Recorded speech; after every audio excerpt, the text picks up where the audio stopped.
একটি মামলায় চার্জ গঠনের উপরে প্রসিকিউশনের পক্ষ থেকে শুনানি সম্পন্ন হয়েছে।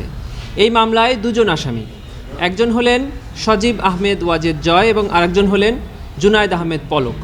সজীব আহমেদ ওয়াজেদ জয় জুলাই গণঅভ্যুত্থান চলাকালে তৎকালীন প্রধানমন্ত্রীর আইসিটি উপদেষ্টা ছিলেন এবং জুনায়েদ আহমেদ পলক আইসিটি প্রতিমন্ত্রী হিসাবে তৎকালীন সরকারের দায়িত্ব পালন করেছেন। আমরা চার্জ গঠনের শুনানিতে বলেছি যে জুলাই গণঅভ্যুত্থান চলাকালে সরকার পরিকল্পিতভাবে ইন্টারনেট সেবা প্রথমে স্লো করে দিয়ে এবং পরবর্তীতে সম্পূর্ণরূপে বন্ধ করে দিয়ে এই আন্দোলনে যারা ছাত্র জনতা নিরীহ নিরস্ত্রভাবে শান্তিপূর্ণ আন্দোলন করছিল তাদের উপরে মানবতা বিরোধী অপরাধ পরিচালনা করেছে এবং সেই তথ্য দেশে এবং দেশের বাইরে যেন মানুষ জানতে না পারে সেই জন্য পরিকল্পিতভাবে ইন্টারনেট বন্ধ করেছে। শুধু তাই নয়, এই আন্দোলনকারীরা যেন পরস্পর যোগাযোগ করতে না পারে সেজন্য এই ইন্টারনেট বন্ধ করা হয়েছে। এর প্রমাণ হিসাবে আমরা এই আসামিদের নিজস্ব কথোপকথন ট্রাইব্যুনালে জমা দিয়েছি, যেটি সরকারি প্রতিষ্ঠান এনটিএমসি কর্তৃক রেকর্ড করা হয়েছিল, যেটি তৎকালীন সরকার রেকর্ড করতেন তাদের প্রয়োজনে, কিন্তু আজকে তাদের রেকর্ড করা ডকুমেন্ট আমরা হাতে পেয়েছি এবং ট্রাইব্যুনালে জমা দিয়েছি।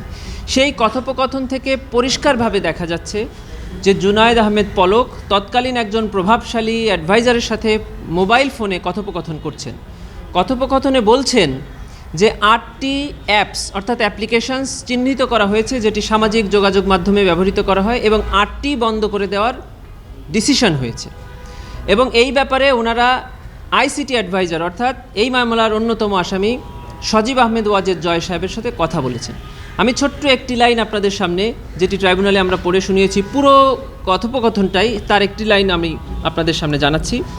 এখানে অ্যাডভাইজারের উল্লেখ করে অর্থাৎ জনাব সজীব আহমেদ ওয়াজেদ জয়ের উল্লেখ করে উনি বলছেন, জয় সাহেব বলেছেন, এখন উনি বলেছেন তুমি রেডি থাকো তোমার পসিবল সব কিছু সক্ষমতা নিয়ে, যখন মা বলেন সিগন্যাল ইয়েস তখন ওপেন, যখন বলবে নো তখন ব্লক, এই বন্ধ।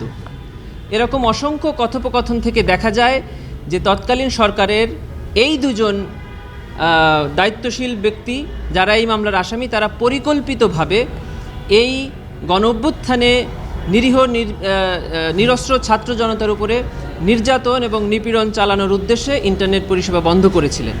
শুধু তাই নয়, তারা তৎকালীন সরকারকে ক্ষমতায় টিকিয়ে রাখার জন্য শেষ পর্যন্ত 5ই আগস্ট পর্যন্ত এই ইন্টারনেট বন্ধ রেখেছিলেন। এই ইন্টারনেট বন্ধ রাখার জন্য সরকারি চিঠি, নথি উপাত্ত আমরা সবই ট্রাইব্যুনালে জমা দিয়েছি। আজকে প্রসিকিউশনের পক্ষ থেকে চার্জ হিয়ারিং সমাপ্ত হয়েছে। আগামী 15ই জানুয়ারি অর্থাৎ বৃহস্পতিবার আসামি পক্ষের ডিসচার্জ হিয়ারিং হবে, তারপরে অভিযোগ গঠন হবে কিনা সেই সিদ্ধান্ত ট্রাইব্যুনাল নেবে।